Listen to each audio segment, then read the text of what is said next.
like to welcome everyone to this session of faculty seminars in online teaching. This is a hybrid session, so we have several people in the training room at the Faculty Multimedia Center in Classroom Building 1, and we also have even more people in attendance virtually through Teams. Can we get some confirmation through Teams that everybody can hear and see what they need to? Okay, great, thanks.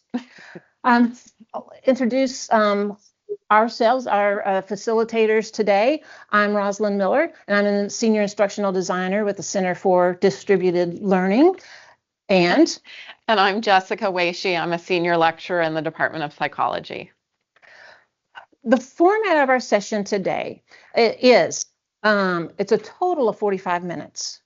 With 30 minutes at the beginning for the presentation and with 15 minutes at the end for questions and sharing. And so I do imagine that you'll be thinking about some questions and sharing that you would like to offer, but we'll save those to like right around 2:30. And because I know we have having looked at the registration, we got some fantastic people in here. So I know that Jessica and I are not the only people who have valuable things to offer. So we'll be eager to hear your own experiences and wisdom as well. With the time that we have some pretty big goals. Not working. Okay. No. Okay. All right. Well, I'll go ahead and talk. There we go. Okay. No, It just needed to warm up. Yeah. It just really wanted to know that I meant business. So we've got some goals. One, we're going to talk about first why dishonesty happens to set us up for then the solutions that we'll have to offer. And then the solutions and strategies that we'll have to offer are one, first, to foster a culture of academic integrity in your course. And then also, then after that, to reduce motive and opportunity for dishonesty. And then finally, we will address judicious use of academic integrity tools. We will share these slides with everybody who registered afterwards, so you can get this and you don't feel like you have to furiously take notes. Rosalind, did you want to give a caveat about AI before we? Yes, thank you. All right, so I would imagine that most everyone in here, maybe your biggest question is now with generative AI, this is my biggest worry. And we do get that, and we are going to incorporate considerations of AI in this session, but this is not an AI session. This is really about principles and foundations of academic integrity.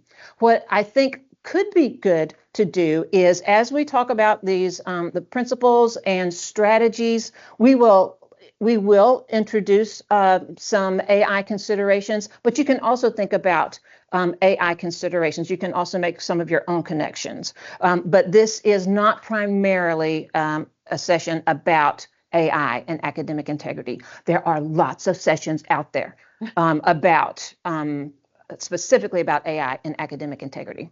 We will address it, but this is not the whole thing. All right, so I would like to sort of like warm up our minds as we think about this topic. And so if you would please, you can use if you would brought a phone, if you would open this Padlet that we have asked two questions. One is, what is one strategy that you use currently to support academic integrity in your online courses?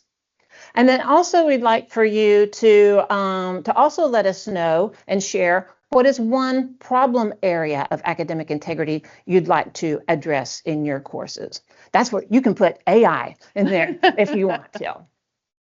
But we also want you to go ahead and be thinking about, we know that you are already using some strategies. We would like for you to share one of those. And also our folks online virtually, we invite you to participate as well. And I wonder if we have to stop sharing and then share the other. I don't think that I do. Okay. Oh, it did go off. Okay. All right. So the stop sharing. So we've got some responses coming in.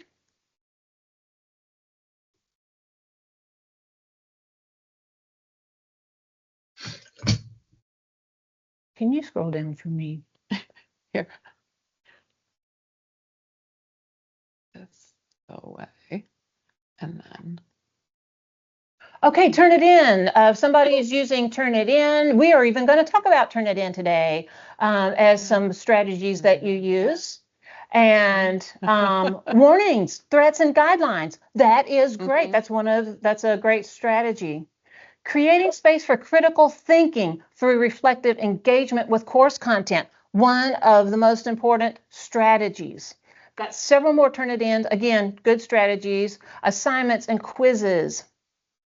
Multiple low-stakes formative exercises so that the summative is almost redundant, thus making it low stress and low motivation to cheat. This is our third facilitator in the room. Try to alternate and shuffle questions and answers in exams, one of our strategies. Try to have more open-ended questions that are specific to content in modules, another one of our strategies. Respondus, another one of our strategies. Assignments that involve individual creativity. This is our lesson outline right here. Begging, yes. Lockdown browser, yes.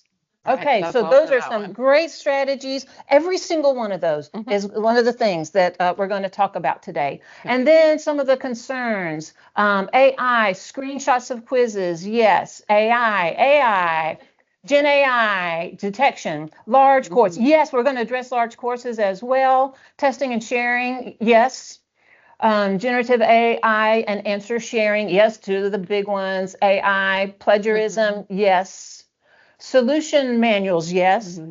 AI, but also lack of interest. Yes, one of the ones we're going to talk about. Meeting course objectives with GEP with diverse assessment. Yes. Okay, fantastic. You want me to switch? Yes, please. That would be fantastic. So I feel like that's a great setup to go ahead and get our minds thinking about the things that we're going to talk about today.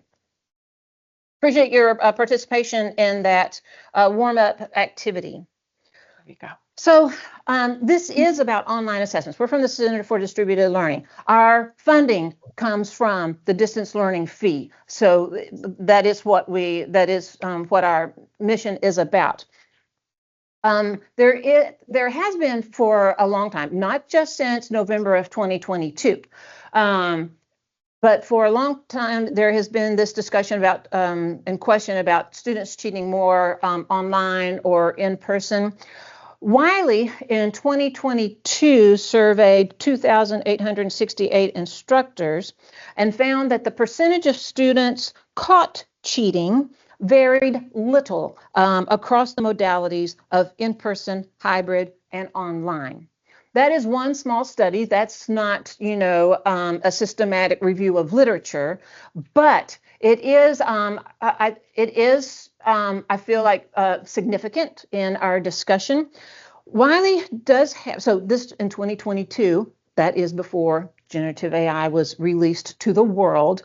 And so I did look for a new updated study. They have a 2024 study. It just addresses different things. It wasn't just an update of this, so I couldn't just pull, there wasn't something I could just pull from the 2024 study from Wiley, but these will be in our references and you can go back and refer to these as you wish. So first, let's talk a little bit about why does dishonesty happen. And this is from the Wiley study, but I thought it was really good. I thought it captured things. Oh, they also surveyed students. They asked students. In fact, theirs was, why do you cheat? And this was about why students cheating. I didn't even want to talk in those terms. Why dishonesty happens. But the reasons, and I don't think this will surprise you at all, but I do think it helps for us to think about these are the things that make it happen so that we can explicitly think about these things when we talk about strategies and solutions. So one, first was heightened stress and pressure. Thinking about the stress that they have of lots to do in a limited time. And this includes not only in school, but also in life and work. And so that heightened stress can make them panic and think, okay, I've got to do well. And so I got to do what I got to do well. And then the other part of that is pressure to do well.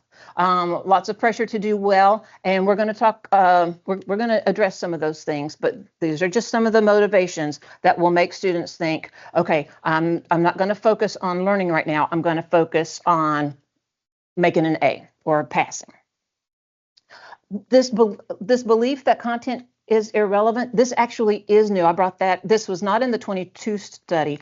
This was in the 24 study that I went ahead and added here. I thought that was interesting that this didn't come out in 22, but did come out in 24. Belief that content is irrelevant will make them want to, make them more likely to be dishonest. And I think we can see in our Gen Z and our Gen Alpha that these things are important, that when content is either relevant or irrelevant to them in their minds, and that will determine how they will interact with it. So I just thought that was worthy of note. Unclear expectations. That's so like if you boil it down to not sure what's allowed, not being sure of what's allowed, what's not allowed. And so we'll address that. But not being sure. And then opportunity. So things like opportunity would be like if you've got a situation like online where you've got if you use open books and open notes and you're not supposed to be using open books and open notes, that's a big opportunity. Or searching for answers or asking AI, things like that, the opportunity.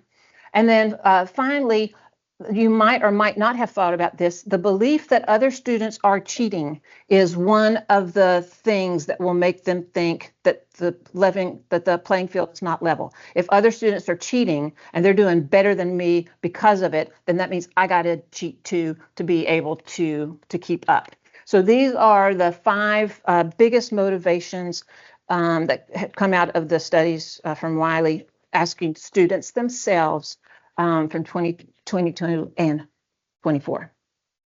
Okay, so with that background of why dishonesty happens, that's what we're going to talk about the rest of these strategies to help mitigate those reasons so that we can have hopefully some good solutions that will result in better student learning and better student outcomes. I think it is important for us to say it's not going to be one strategy or 2 strategies. It is a combination of things that we're going to talk about. It's doing as much as you can, but it's not going to be all extra things that you're not doing yet. Everything that we talk about today is not just about academic integrity and supporting academic integrity. These are important things to help students learn. And so they will have benefit of not just being about academic integrity, but they are actually principles of good teaching and learning. So they will have lots of good effects beyond just academic integrity. All right, is this where you come in? Okay. Yep. So I'm going to talk here about a couple of major things. The first one being the importance of fostering a culture of academic integrity with your students. And so some of the ways that you can do that, you want to try to embed academic integrity into your teaching. And so that's going to start with your syllabus. And so we all know with simple syllabus, they already put in there a whole section on academic dishonesty for us. But you can, if you want to add anything additional, you can link to the UCF Golden Rule. On the UCF AI for All website, they have some examples of different syllabus statements specifically regarding AI use. They have a variety of different ones, whether you're saying no AI, some AI, stuff like that. So they've got some nice examples. And then FCTL also has on their website some examples of syllabus statements that are really covering a variety of topics, but specific to our conversation, they have, again, some covering things like plagiarism, academic honesty, things like that. And so again, you really want to be specific about what's allowed and what's not allowed, because as Rosalind talked about, one of the things that can contribute to dishonesty is students just not knowing what constitutes dishonesty in your course in particular. And as part of that, you also want to communicate to them what the consequences of dishonesty are, whether it's that you would report them under the golden rule to the Office of Student Conduct, whether it would impact their grade on the assignment, all of those kinds of things. It's important that students know kind of what the stakes are. I know one thing I want to say about the syllabus, I know the syllabus just keeps getting bigger and bigger with all of these required things that we have to put into it, and I'm never really sure if students are actually reading all of it. So what I do in my courses, my online courses, is in my module 0, where I introduce the course, I have a page specifically labeled academic integrity, and I restate everything there. There are some great videos about plagiarism that you can find. I found some on YouTube. The library has great videos about how to appropriately cite things, if that's something that's relevant for your course. So you can put that in there as well. And so it puts it in your course in another place where maybe students will actually see it and pay attention to it. And then kind of related to that, you also want to repeat these expectations at critical times. And so in particular, that means on any assignments. And so part of your assignment instructions can say, remember on this assignment, you can use this, you can't use this, you need to cite things, whatever the particular rules are for that assignment, so that, again, it reduces any of that confusion that students might have about what you're expecting and what they're allowed to do. You also want to ask students to commit to integrity in their work. And so again, at the beginning of the assessment, state for them what the expectations are and whether there are any allowances, like if they're allowed to use AI, but they have to cite it, or if they're allowed to use other resources, but they have to cite them. So letting them know sort of what the rules are for each assignment. Another option is to add some kind of a question or a statement for students to express their commitment and adherence to your expectations. I know back when I was in college, my school had an honor code, and so this was back in the days of handwritten assignments and blue books and all that, and so we actually had to write out the honor code, like handwrite it and then sign it on every assignment. And so you can do something like that. One thing that I do in my online classes, because mine tend to be large, I'm in psychology and we typically have about 180 students in our online classes. So I do a lot of multiple choice quizzes. And so I have a multiple choice question at the beginning and then another one at the end. And the one at the beginning says, I confirm that on this exam I will not use any unauthorized materials, and they're supposed to click yes. And then the last question says, I confirm that I did not use any unauthorized materials. And again, they're supposed to click yes. I'm certainly not under the delusional belief that people who are being dishonest will then be honest and tell me that they were being dishonest. But there is evidence to show, and it's just sort of a psychological principle, that you're putting this in their mind by asking them this question and kind of reminding them. And so it will encourage them to be more honest in their work because you're sort of priming them by asking this question. You also want to embed academic integrity in your teaching by just talking about the importance of integrity, not only in academic work, but relating it to, professional work that they might do in the future, and to just sort of personal integrity in society. And so kind of reminding them the reasons why integrity is important.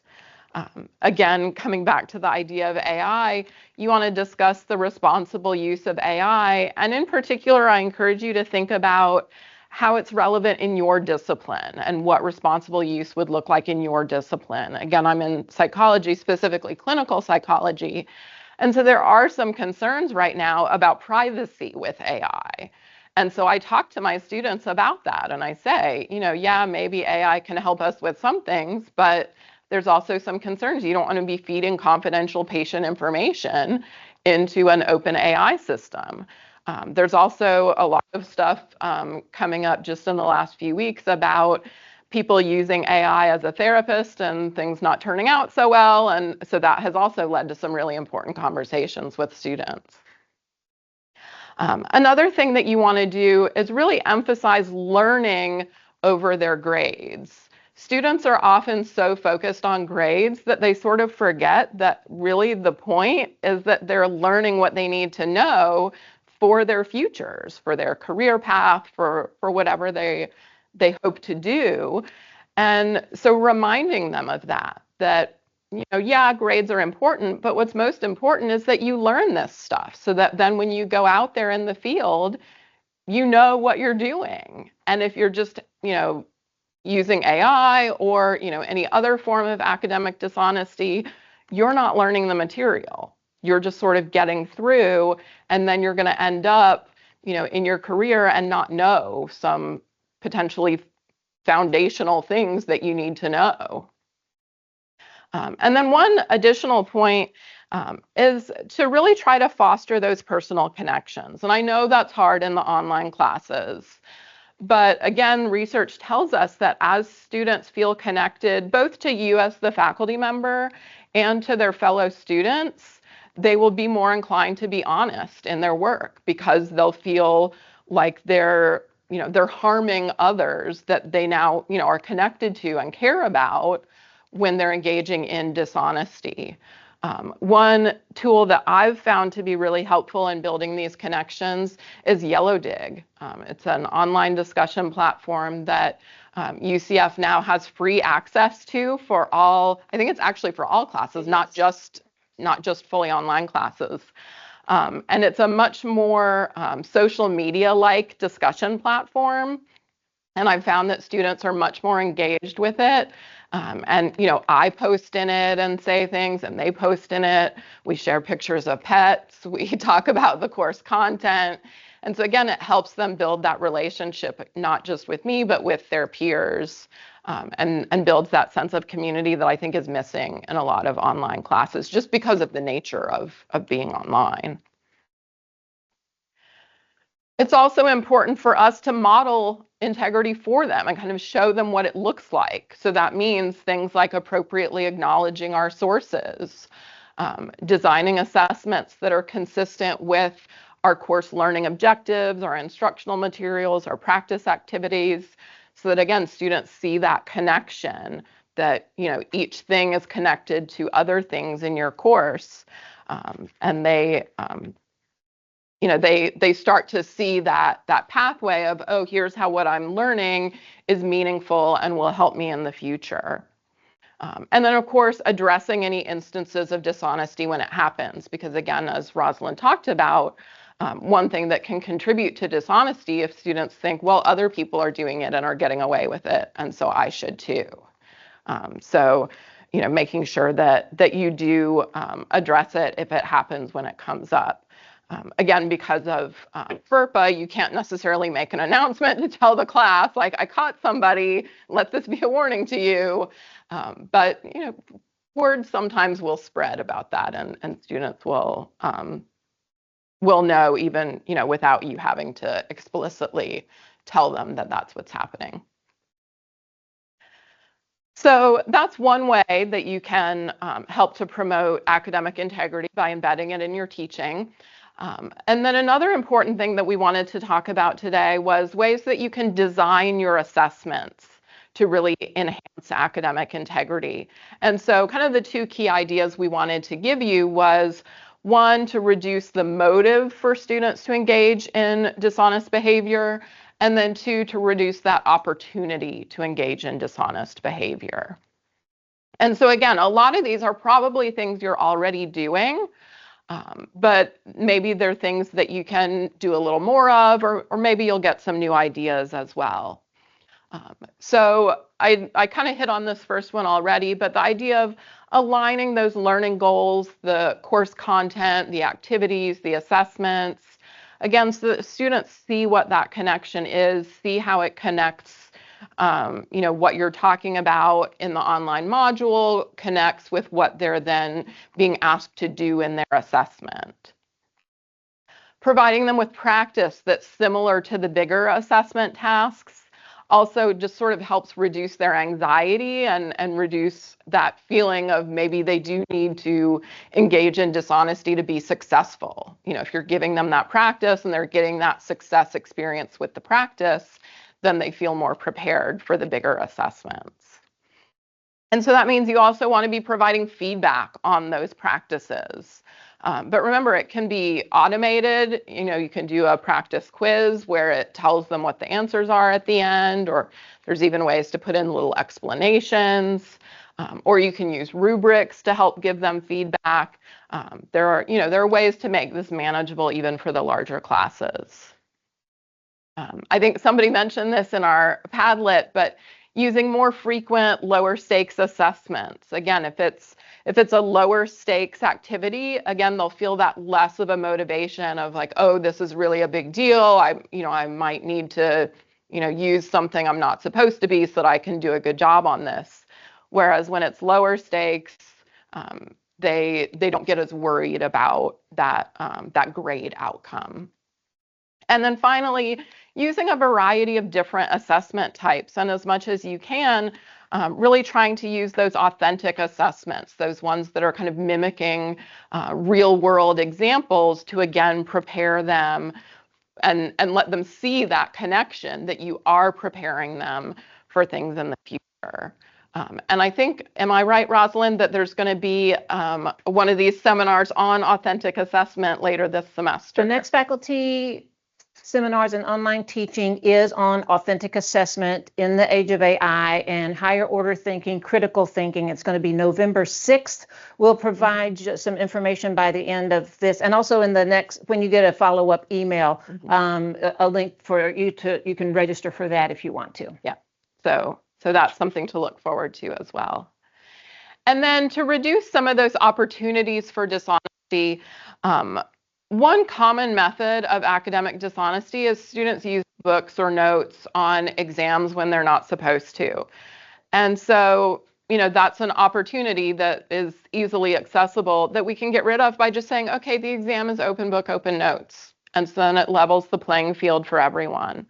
I know that there are some concerns about that, and so some ways to try to mitigate some of those concerns, certainly putting a time limit on the exam, but then also doing things like using more higher order thinking questions. So not just definitions that they can look up in the book, but questions where you really are asking them to apply the material, to look at examples and identify components of the example, things like that, where again, having the book isn't going to tell them the answer. They still are going to have to think through it themselves.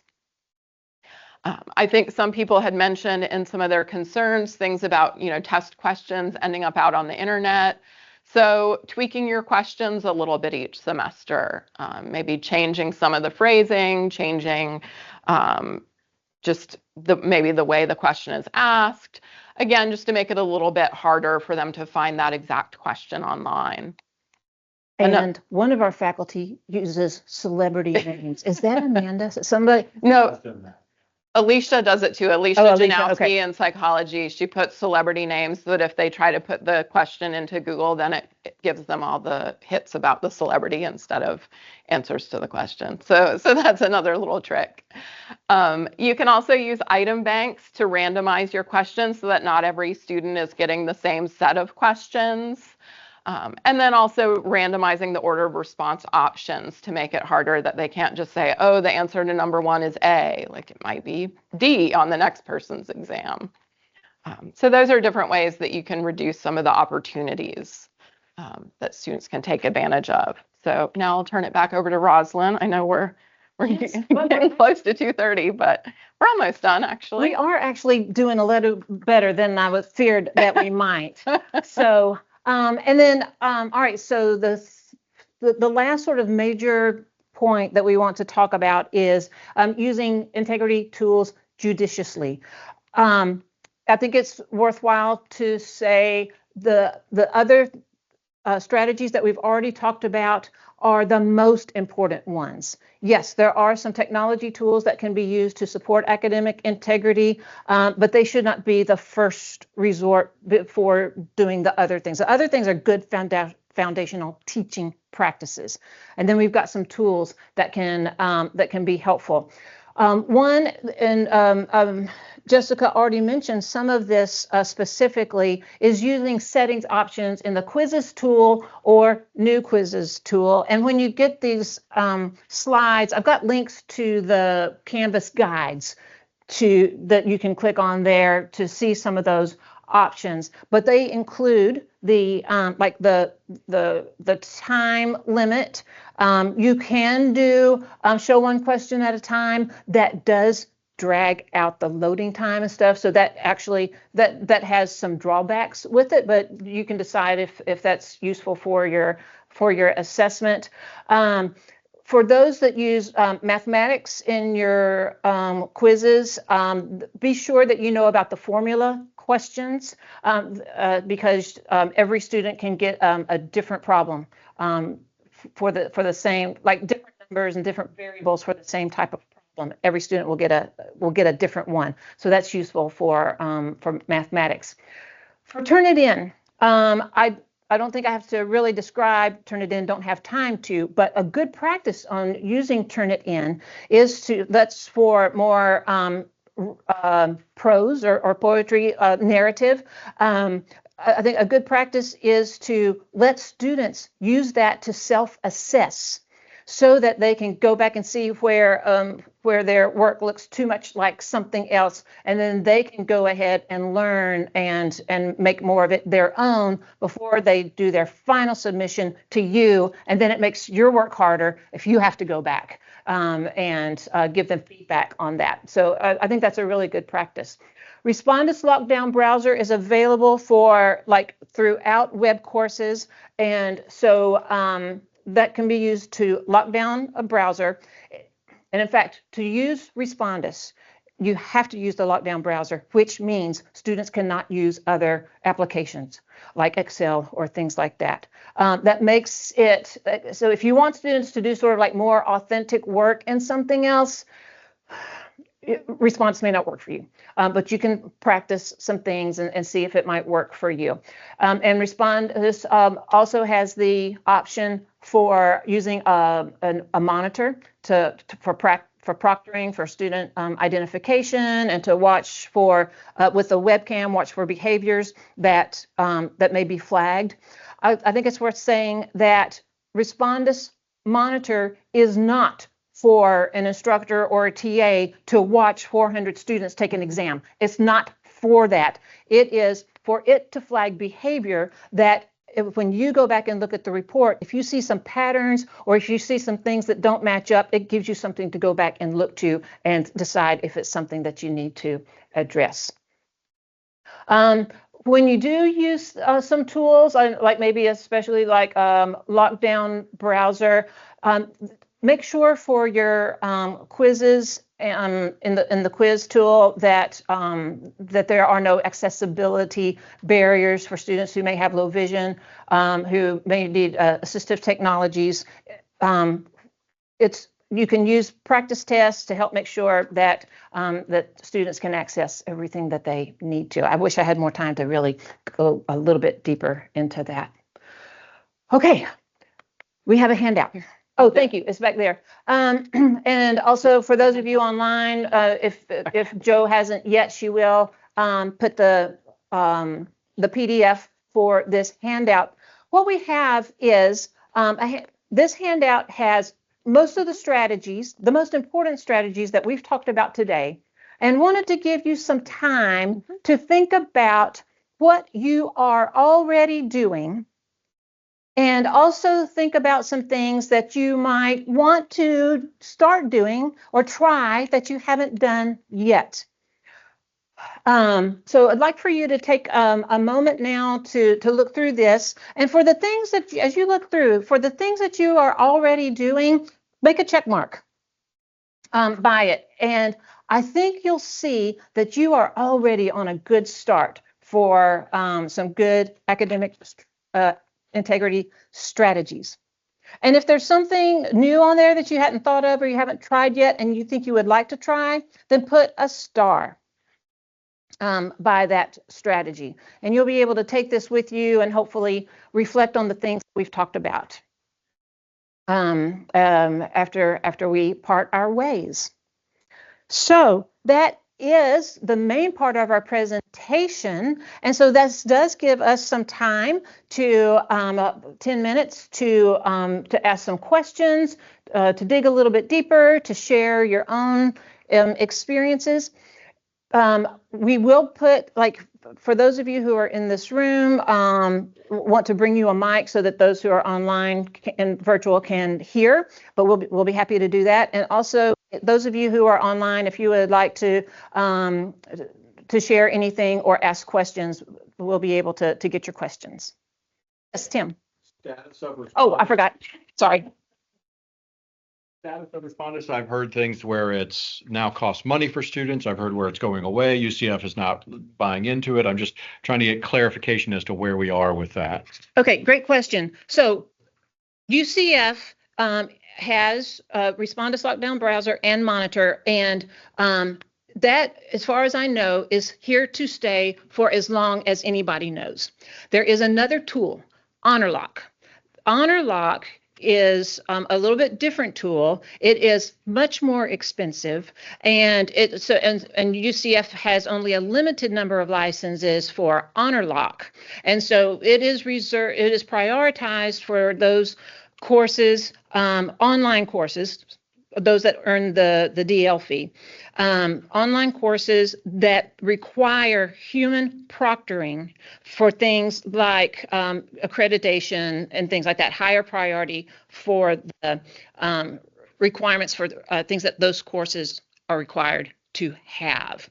That doesn't mean that if your course, human proctoring isn't required for your course, that doesn't mean that you cannot have access to HonorLock. But if you have some high stakes exams and really need human proctoring and Respondus is not working for your course, it may be because your students are doing more authentic work and so they can't use the apps, during Respondus. You can contact your assigned instructional designer, who will put your request and advocate for you up the chain for you to get for you to request HonorLock. Yes. Hey, I'm curious if UCF has modified their policy at all when it comes to student conduct and academic integrity, when it comes to AI usage and students being brought up for integrity hearings. My understanding up until this last year, it was basically they would be asked, did you use AI to create this? And if the student said no, that was it. There's no other evidence or type of vetting, which I understand is very difficult to do. So I'm wondering how UCF is responding to this kind of predicament. All right, thank you for that question. Neither Jessica nor I represent the Student Conduct and Academic Integrity Office, but I have heard some of the same presentations, I think, that you have. And as far as I know, that has not changed. So my response to that would be that makes these strategies even more important, those personal connections, and doing things to try to mitigate the motive and opportunity, because unless I'm not sure there is any sort of concrete, I don't know what the legal term would be, but anyway, to be able to prove, yes, that a student did it unless they acknowledge it. So I have not heard any change from that. Yeah. I would also encourage, if you haven't already, FCTL has a really nice AI training program for faculty, and one of the things that they talk about in it is designing AI-proof assignments, but the idea being you're designing assignments where you're telling them, use AI, as a starting point, and so turn in what your prompt was, what the response from AI was, and then what you did to make it better or whatever. And so colleagues that have AI disclosure statements that their students have to submit with their work that acknowledges what they used AI for in the process. But yeah. Do we have anything from our virtual audience? Okay. Still welcome for any questions, but does anybody have your own practices or experiences that you'd like to share that maybe it could even be something that you put in the Padlet, but have more details about? All right, Joe. I don't know if I can get her on speaker. You can try. Christina, can you type the question? Hi, Christina. I just turned my mic on. Can you hear me? Oh, there you go. Yes. Okay. Yeah, we can hear you. Go ahead. Great. I have searched for the answer to this, so I might unfortunately already know. But if we wanted to implement some of these, some of the characteristics that are available in new quizzes in terms of, scrambling things or whatever, but we already have those quizzes built, is there a method of being able to change those settings in all of your quizzes, or do you have to go in to each one individually and double check them? Because boy, having a way to change them all would sure be nice. Yeah. Okay, that's what I thought. That's what I thought. Yeah. I don't know of a way that my first mind goes to sort of like our tech rangers. I don't even know if there's something that our tech rangers maybe, yeah, or what courses at UCF support. I have not heard of that being a possibility, but it is something that we can bring up and ask about. That would be lovely because it's pretty daunting to have to go through each individually and then make sure you clicked the same things in all of them. And it would be nice to be able to confirm you have the same settings. And you're right about that. And our tech rangers are the ones too. It's like that in old quizzes, because I haven't switched to new quizzes yet. And even in old quizzes, in every quiz, when you put it up, you have to click those buttons of like randomize answer choices. And in new quizzes, it takes 4 clicks to get to that screen. Yeah. In old quizzes, it was all in one place, and in new quizzes, it's buried deep. So, our tech rangers are the ones who invented the quiz extensions tool so that you can do the accommodations for all of your quizzes. So if we go to them and ask if perhaps you could change some settings, if they could build a tool to change settings in one course, in one quiz, and make the same setting change in other quizzes, that's a good request. We'll bring that. Thank you. Sessions now have 2 due dates. You can put in the due date. I think that actually came from Canvas. The question was, is that who? Yes. Yeah. The question asked in the room.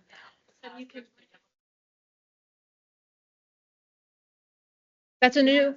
Yep. I use Yellow Dig now, so I didn't know that. So yeah, in discussions, and Canvas overall and structure is the one who brought in those 2 due dates. But yes, that was a big pain point. So this is just a follow-up on the previous comment. So right now, as far as I'm aware, you have to do it manually for each quiz.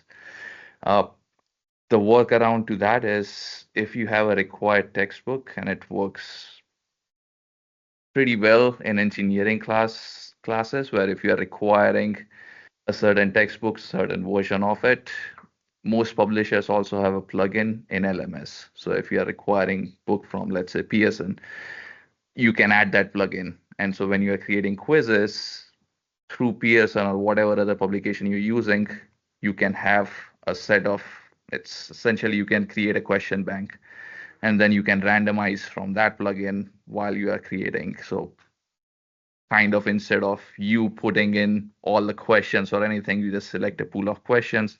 You can randomize options if you have multiple choice questions, things like that. So okay, it's sort of like a workaround that works. Okay, that's helpful to know. Thank you. Yes, Joe.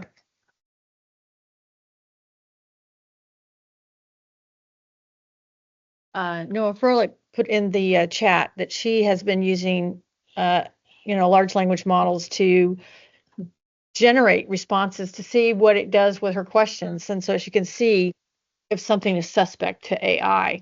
And then she had a conversation with a student who had submitted something that was similar. And after they discussed with him, she admitted she wrote the assignment herself, but then she put what she wrote into ChatGPT and asked it to improve it.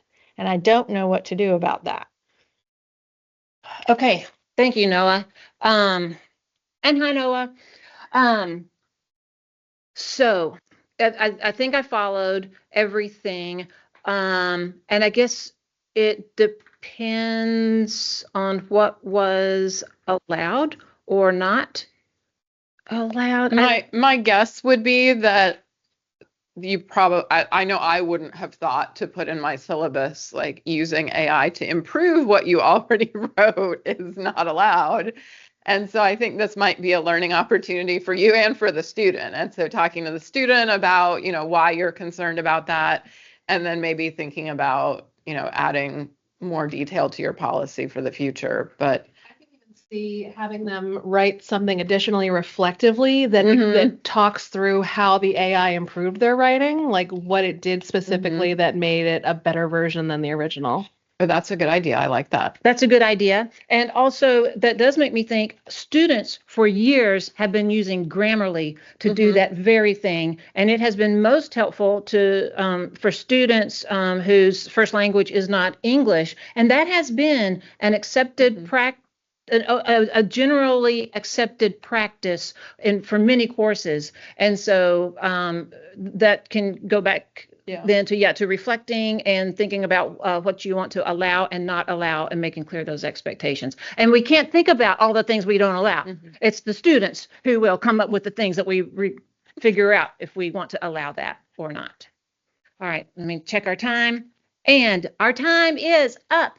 I want to thank everyone who is here in the room and all of our colleagues who are with us virtually. Thank you so much for making this an engaging and interactive session. I hope everyone is able to take away at least one or two strategies, something new that you can try and add to your bucket for supporting academic integrity in your class, in your courses.